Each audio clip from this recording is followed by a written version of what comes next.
week, okay? And I'm so excited. This is our third week, you guys, okay? All right, so we are earning out the blueprint, you guys. We're earning it out so that you can have success this year in 2026. And we're having 26 sessions, okay, with me, okay? Isn't that amazing? Okay. All right, I'm Crystal Booth, okay? I'm a licensed clinical social worker. And yes, you guys, I am, yeah, this is Trauma Talks, okay? This is Trauma Talks. You're on Trauma Talks right now, and we're gonna get into it today. And today is not gonna be like anything else, okay? We're gonna get into the hidden cost of high functioning. A lot of people they function very high functioning people, okay? But there's a cost to that, and if you don't know the cost ahead of time, you cannot prepare for what can happen next. The negative part of high function, okay? So we're going to get into the psychology, the neuroscience of survival success. Okay, there's nothing wrong with success, but there is a such thing as survival success. Okay, so there's a group of people out there. I know you're out there. Okay, all right, people in society praise you guys. They praise you. They praise us for constantly being responsible, constantly being reliable, okay? Productive, high achieving people. Yeah, they praise you for it, okay? All right, but what they don't know is what's really driving that ship, what's really driving that car, okay? And it's not what they think it is. It's survival. It's the brain being in survival. Okay. So that's what we're gonna get into today, okay? On this yeah, live show. Okay. So hopefully you have logged in, you got your paper, you got your pen, and you're ready to go. Okay. You're ready to make it happen today. Okay. So if you're reliable, if you're very productive, if you're a high achiever, this is for you. This is for you. You need this awareness. You need this healing, and you need this knowledge and information. So I hope you're ready, and I hope you're ready to get started. Okay. So people say things like, "Wow, I don't know how you do it all." They say that you're so strong. You never drop the ball. A lot of people think that's a good thing. They don't know. There's a hidden cost to that, okay? But underneath that success is something most people never see. People, they don't ever see that about you. Most people don't ever see that about you. They don't ever know what's really going on underneath with this type of person, okay? They look really, really like, they're doing it all, okay? Like they're taking on life, like they're winning in a lot of cases. But nobody sees what's happening on the days when they can't seem to get out of bed. They can't seem to stop to go to sleep. They can't seem to stop doom scrolling. You know, they can't settle themselves down. They can't rest. They don't see that part. They only see the part that seems and appears to look like like it's a version of success. Okay? All right. So, why don't you, you know, why don't you do it all? Why do you need to stop doing it all? Probably the question I should be asking you. Why do you need to stop doing it all? Why do you need to drop the ball sometimes? Okay. Why do you need to let things go sometimes? Okay. Underneath that success is something most people never see. They never see the exhaustion. They never see the emotional disconnection. Okay. They never see what's happening in your relationships. They don't see any of that. They don't see the high rate of divorce in these kinds of situations, which is highly costly. They don't see that. They don't see the nervous system has been in survival mode for years in this type of situation. They don't see that. Okay. All right. Today we're going to talk about the hidden costs of being in high functioning, okay? And let you know a really what lesser known secret, you guys, okay? Because for many people, high performance is not a personality trait. It's not a personality trait. Some people think, "Oh, that's just your personality. That's just your personality." That's what people will say to you. That's just your personality. Mm-mm-mm. Not so. Okay? It's not the personality, okay? All right, it's not a personality trait. It's a trauma adaptation. Imagine that. It's a trauma adaptation, okay? The psychology of high functioning survival.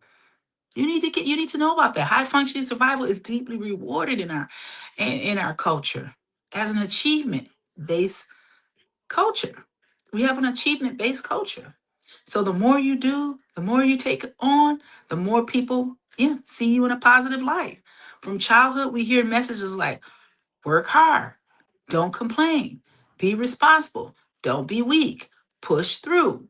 And those are not bad words. They're not bad words at all. But what they don't understand is these words to someone who has survival trauma, who lives in survival mode, it's a different message that those people get. I think that's the best way to explain it. It's a different message that they get. They don't know when to stop. No, these values are not inherently harmful. You guys, they're not inherently harmful, okay? But they become harmful. Let me tell you when. When they're driven by fear. They're driven by fear, essentially. So when these messages are driven by fear, that is the big message you need to take today, okay? They're not driven by choice, they're driven by fear, okay? So many high functioning adults grow up in environments where, guess what? Emotional needs were not consistently met. So this is not coming from a good place. In a lot of cases, the fear is coming from the trauma. Okay, it's coming from the trauma. Not always abusive trauma, though. Okay, just sometimes it's just their needs weren't met. Simple things like that, or they were ignored. Sometimes they were rejected. Okay, sometimes it's simply emotionally unavailable. People, didn't get their needs met. That people were emotionally unavailable for them. Okay, parents who were overworked. Sometimes not necessarily the parents' fault, but for whatever reason they were overworked. They were emotionally distant. The parent was to them. They struggled themselves. They were struggling in some sort of way, emotionally, mentally. Somewhat, parents can struggle sometimes. I mean, it's not unheard of.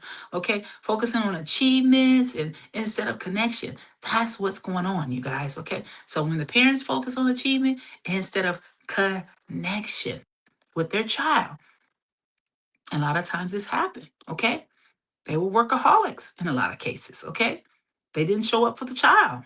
So guess what happens? Their child then learns a lot of messages from that. Okay? They learn a lot of messages. Okay? Work hard. Don't complain. Be responsible. Don't be weak. Push through. But they're never taught that don't do this out of fear. They're not taught that. Okay?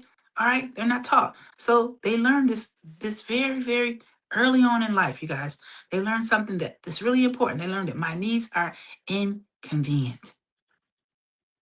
When you start to see that your needs are inconvenient, that's where the problem starts to come in. Fear and really not being able to see your needs as something important. Okay? So instead of learning, I'm safe to express emotion, what they learn is I must perform to stay valued. I must perform to stay valued. Okay? Which is something very different. Okay? This belief follows them into adulthood. Okay? So then, this is how they uh they operate in their everyday lives. Okay? All right? This is how they see things. This is how they shape their world. This is the type of jobs they pick. This is the type of relationships they pick. All of this is coming out of these belief systems. I hope you're writing this down, you guys.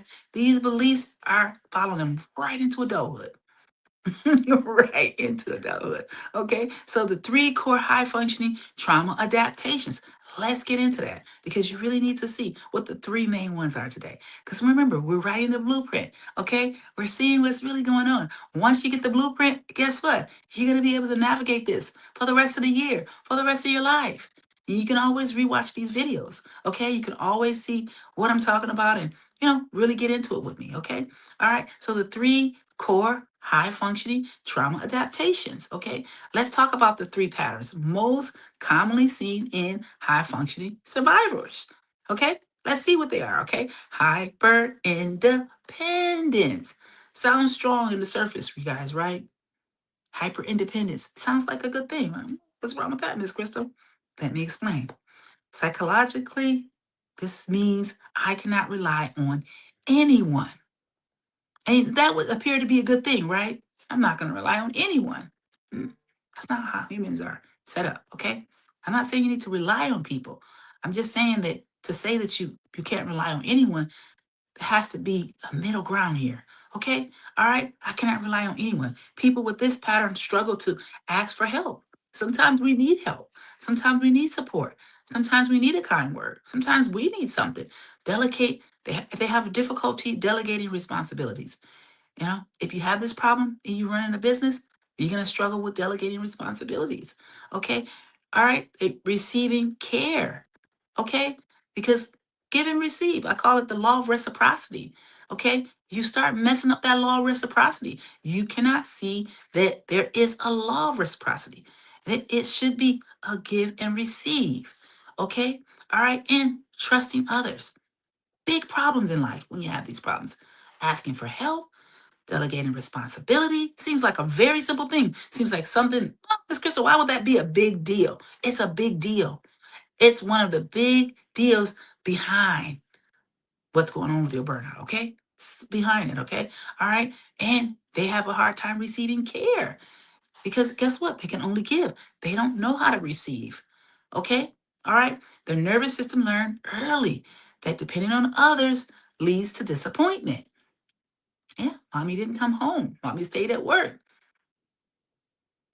She forgot to get me, pick me up for school. Those kinds of things. All right. The nervous system has programmed for disappointment. So this is the way that the person is coping. This is the way that the person is trying to adapt to the trauma so that they don't have to go through this trauma again. Does that make sense? I hope that explains. Okay, so the nervous system is learning early in childhood that depending on people leads to disappointment. Big problem. Okay, and so they make subconscious vows. Write that down. They make subconscious vows. This is really important, you guys. I know you're not really understanding this yet, but follow me, stick with me to the end of this, okay? I'm going to break this down for you.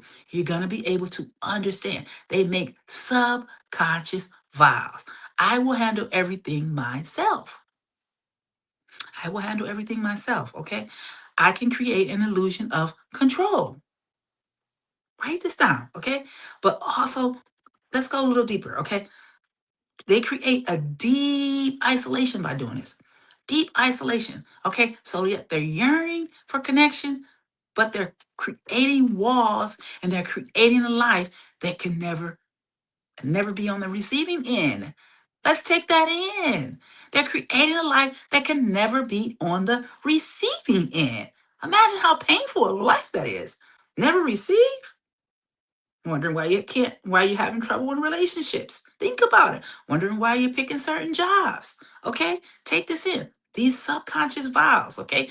I can handle everything myself. That's just one of them. That's just one subconscious vow, okay? This can create that illusion of control, but in fact, it also creates deep isolation at the same time, okay?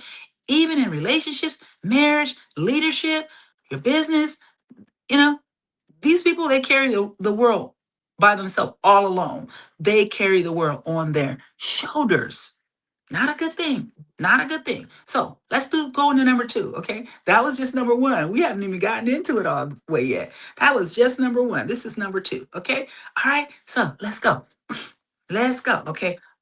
Over responsibility. Okay. Over responsibility. Over responsibility develops when children are forced to become emotionally mature too early. Okay. So remember, we said number one. What did we say?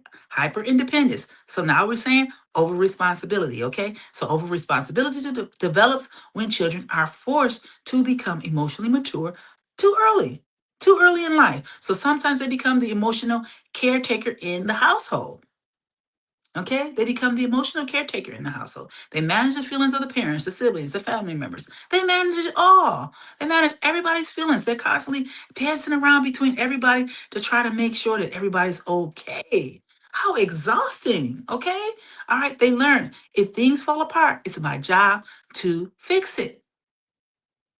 If things fall apart, it's my job to fix it. As adults, guess what? They become the dependable employee, the reliable friend, the family problem solver. Yeah,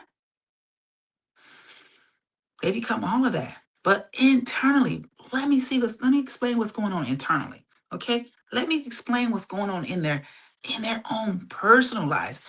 Their personal lives are completely different.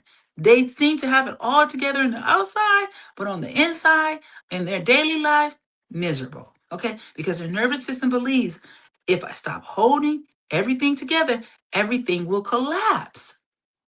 Okay? So internally, they're carrying enormous amount of pressure, too much pressure, too much stress, too much cortisol shooting everywhere, too much adrenaline. Okay? This is not something that you can, it's not sustainable, right? Do you understand? It's not sustainable. Okay? So let's get into number three, you guys. Okay. Perfectionism. Okay. Perfectionism. Okay. Write all this down, you guys. Remember, we're doing the blueprint this week. Isn't this amazing? The blueprint. Okay. Perfectionism is really about excellence. It's really about it. Okay. It's usually about safety. People think that perfectionism is about excellence. That's biggest lie I've ever heard. That perfectionism is about excellence. Perfectionism is not about excellence. It is about, guess what? It is about safety, emotional safety. Take that in. Okay? The subconscious equates. e- Uh, the subconscious is equating that perfectionism equals safety. Mistakes equal rejection. So guess what? This person doesn't want to make any mistakes. So they're trying to avoid mistakes so they can stay safe. So that's what it's about. It's not about being perfect or anything. Perfectionism, you think, oh, that's about being perfect. That's about excellence. That's a good thing. Excellence is a good thing. But this isn't in this person's body, that's not what is really happening, okay? All right, so it means something different for this kind of person, okay? It means that they can't do anything and make a mistake and be able to live in their body. They feel awful when they make mistakes. It means so much pain and suffering for them. And they have to just keep doing it over and over and over again until they get it right. And they suffering the whole time. So the person works relentlessly to prevent mistakes. That's what they're doing. That's what they're doing. No, not because they enjoy excellence. They're not doing it because they enjoy excellence. They're doing it because they don't want to. They want to feel safe. They equate perfection with safety, and they equate mistakes with equals rejection for them. So they're trying to avoid what? Rejection. It's not what you do, but it's why you do it. So this person, why this person's doing it is coming out of the trauma. Okay. Does it make sense? All right. So because they fear the failure. Remember, it's a fear here. This all of this is rooted in fear. It's not rooted in a good thing. It's coming out of their trauma. It's coming out of their adaptation. It's coming out of their fear. Okay. So fear of failure will lead to loss of love. That's what they equate it as, or respect or belonging. So they fear they're going to lose something. They're going to be abandoned. Something bad is going to happen to them if they don't get it right, because that's what they were taught in childhood. That's what the parenting that they receive equated to them, or the person who took care of them. So nothing feels good enough. Every time they get ready to do something, you know, perfectionism creates the life where nothing feels good enough. Nobody wants to live a life where nothing feels good enough. You're always out on a limb trying to, you know, get to the next thing. It's really hard life. It's a really painful life.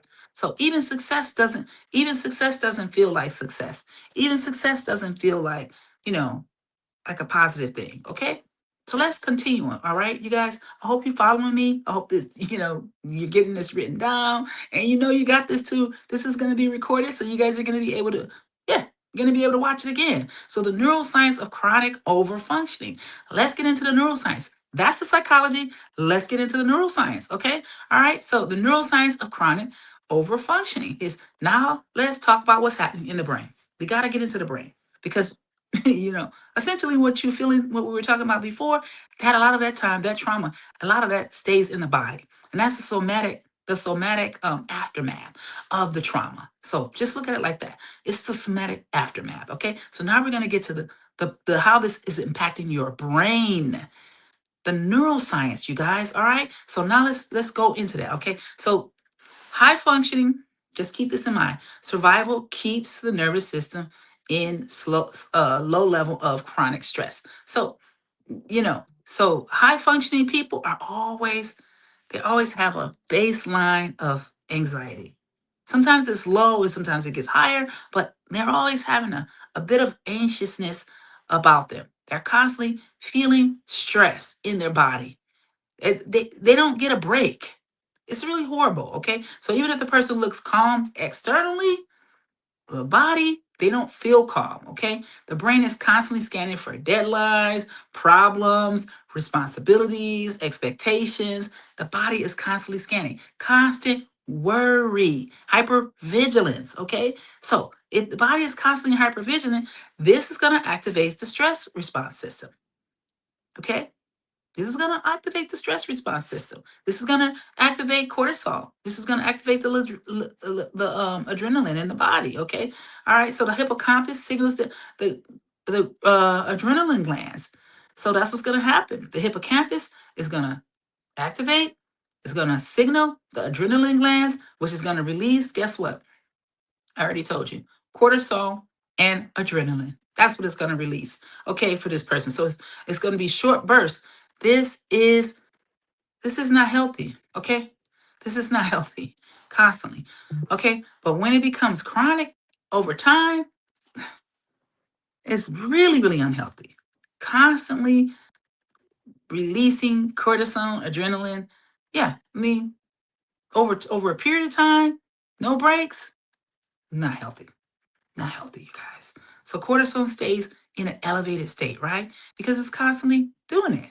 You're constantly living in this low level anxiety, low level stress life. And they say, I'm always stressed out. That's what they mean when they say that. I'm always stressed out. They are. They're always stressed out. So they live in that constant state of stress. Okay. So chronic cortisol is going to cause mental fatigue. Let's get into this. This is what's happening in the brain. We got into the body. Now we're in the brain. I hope you can handle it. Okay. So the cortisol is currently or always staying in an elevated state, right? And so the chronic cortisol causes mental fatigue. Like I said, sleep disturbance, disruptions. Excuse me. Sleep disruption. Sorry, I need some water. I need to drink some.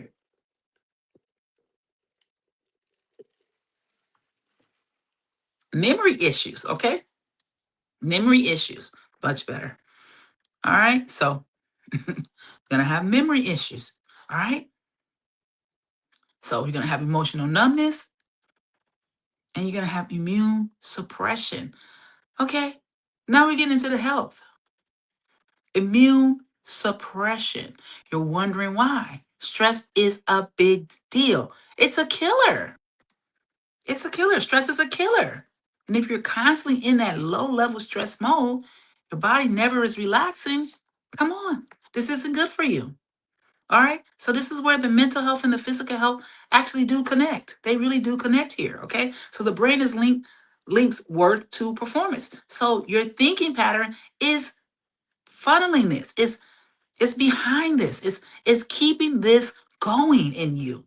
Okay? That's why we said 26 days. We're gonna change our life, right? You guys ready? Okay. Okay. So the brain is linked to performance. Take that in. The brain begins associating achievement with emotional safety, right? And so this means productivity becomes psychologically rewarding. Okay, this means, all right, when the person, okay, accomplishes something, the brain releases dopamine. So when the person accomplishes something, the brain releases dopamine. Dopamine reinforces the behavior. So the brain learns, guess what? Productivity equals reward, rest equals discomfort. Okay, over time, this creates a powerful neurological loop. Okay? This creates a powerful neurological loop. All right, that just keeps going. All right, so let's continue, you guys. All right, we're not done yet. All right, I hope you're ready. Okay, so why does rest feel so uncomfortable for this person? Let's get into that. Why does rest feel so uncomfortable? This is one of the most important pieces people misunderstand. Many high achievers say things like, I want to rest, but I don't know how. They're doom scrolling, they're not resting. Okay, the reason is not laziness. It's not because they're lazy. Their nervous system is a certain conditioning. Okay, all right, it is, you guys, nervous system conditioning that's causing this. This is what their nervous system was conditioned to do, if I can say it that way. Is that all right? Their nervous system was conditioned to do it like this, to operate like this. This was done early in life and it continued. And no one came in and taught them better. No one came in and alerted them that this is all funneling to your health problems, ma'am, sir. All right. So, why high functioning individuals stop moving something when something happens? Okay. When high functioning individuals stop moving, something happens. The distractions start to disappear, and the emotions that were suppressed during the productivity begin to surface. That's why people don't want to stop because they don't want to feel. When you stop, guess what happens? You feel all the awful feelings that you've been distracting yourself from, right? That's why we got to do self empathy. Okay, that's what that's all about. I've been trying to teach you. You got to stick with me if you're going to get the whole message. You can't just pop in on the channel every now and then and understand what I'm talking about. You got to stick with me. You got to follow through and you got to watch the whole thing. And you got to stick with me because it's going to take a while for it to finally sink in. Okay, so all of a sudden, when they slow down, they feel all this grief, loneliness. That's why they don't want to slow down. They keep going, they go faster because well, guess what? When they stop, they start feeling. Okay, they feel the disappointment. They feel the anger from childhood. They feel all the unmet needs. The stillness creates a space for emotional awareness. That's what it's doing. So for someone whose brain has spent years, okay, avoiding those emotions, stillness can feel really unsafe. So that's why they're busy. They're staying busy because that's how they feel safe. Does that explain it, everybody? Why people who keep going all the time and you think, why don't they just slow down? This is why, okay? Sometimes I have to just slow down. I might have something to do, but I have to slow down because I know that if I don't slow down, I'm not going to feel what I need to feel and finish processing that emotion. Okay? So you got to do the same thing. So the brain quickly looks for another task, cleaning, working. That's why they become workaholics. Can I do some extra overtime? Planning, fixing someone. They just can't leave it alone. Okay? So productivity becomes their emotional regulation strategy. You kind of get it now? This is really the big, powerful moment, you guys. Take that in. All right? So that's why they continuing going. This is their emotional regulation strategy. I know what this feels like. Okay? I've been there, done that. I bought the whole ticket. All right, to this. I know it all about it. Okay. So the emotional cost of high functioning. It's a huge emotional cost to this. The hidden cost is really visible. Okay. Externally. So you don't see it externally. So you're like, they look fine. Looks like everything's going fine with them. Their life is perfect. Nada. No, that's not true. But internally, many high functioning individuals experience emotional numbness. They go through the burnout, disconnection from their relationships, difficulty feeling joy, chronic anxiety, all of it because their nervous system really experiences authentic regulation. Okay, they don't feel that. They operate in performance identity rather than authentic identity. Performance identity. So as you know, they continue going on like this in their life, you know, avoiding their feelings and just using, busyness as an emotional regulation tool. Guess what happens? They stay in that stress mode. They stay in the hypervigilant mode. They stay in a constant worry. They're constantly secreting all kind of adrenaline, all kind of cortisone. They living like this, and guess what happens? They create an identity around it. So good luck trying to get them to stop. Good luck. This is their identity. They're not giving it up. That's going to take a lot to get them to give it up. Okay?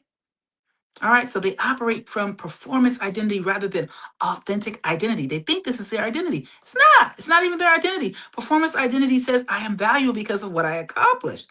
You're not valuable because of what you accomplished, okay? You're valuable because God made you. You're valuable for who you are, okay? Authentic identity says, I'm valuable because I am who I am. By the grace of God, of course. All right. So healing begins when people, check this out, slowly transition from performance based worth to worth. Intrinsic worth, not performance based worth. Okay. So let's go deeper, you guys. We're almost there. Okay. Let's push through this. Okay. Let's push through this. Okay. All right. We're not going to stop. We're not going to stop. Okay.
Okay, you guys, we're back. Okay.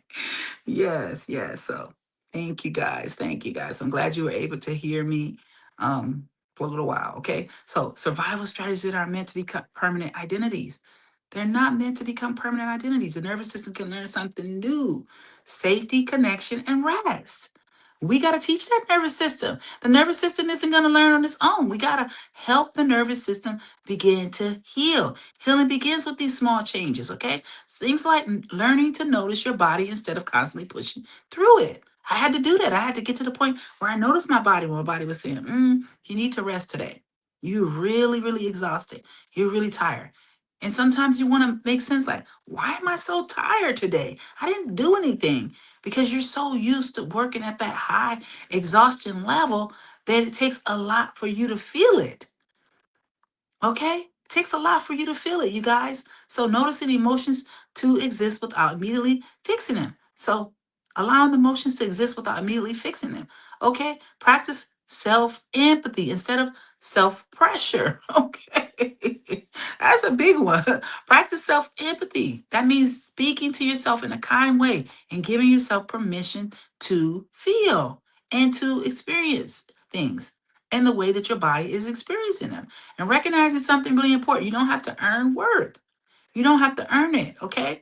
All right, you're already worthy. Your value was never meant to come from your performance. It was never meant. It was always meant to come from being human, you guys. So let's just go into our closing reflection, you guys. I really appreciate this time with you guys. This was great. Okay, so if you see yourself in this pattern, you're not broken. Just keep that in mind. Your brain adapted brilliantly to survive.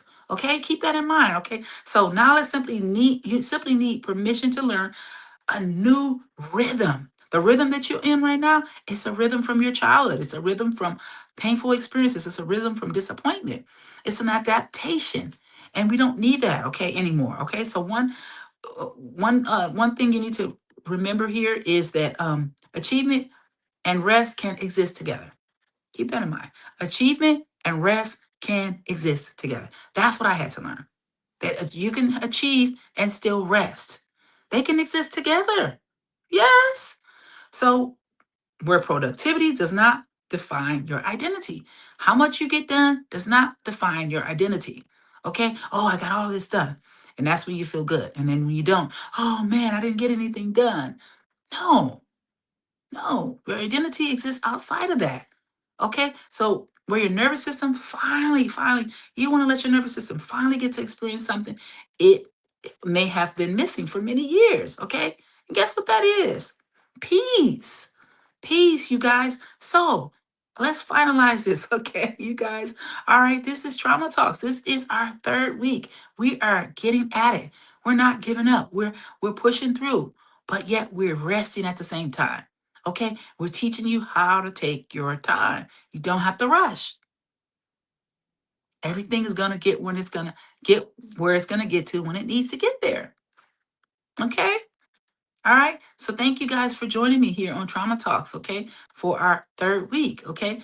Please make sure you watch the, the replay or whatever, and make sure you go on my page. I'm going to leave a comment there for you if you want to work with me or if you want to learn more about what we do here at Wings of the Future. Hey, no problem. We can give you a free assessment, whatever it takes to get you going here, get you back on the right path. If this is something that you think will be useful for you to do, something that can help you really get where you're trying to get to in life and not burn yourself out and keep your health in a good place, because a lot of people health is in bad places because of all this adrenaline and all this stress and all this cortisone shooting everywhere, unnecessarily shooting everywhere. You're supposed to have some cortisone releasing, but not like it's doing. And you got to get yourself out of this stress mode. Okay. You got to get yourself out of survival mode. You got to get rid of that old identity. Okay. That old survival identity. Okay. And you got to learn how to, rest. And actually, unfortunately for you, you are going to have to learn because it's something that you learn not to rest. Now you're going to have to learn to rest. And it is going to take some time, but you can do it. Okay, so thank you guys for joining me on Trauma Talks. I'm Crystal Booth. And yeah, I'll see you guys next week, 5 p.m. Don't forget, okay? Even if I'm a little late, I'm coming. All right, 5 p.m. next week, all right, on YouTube, okay? So thank you guys. Bye-bye.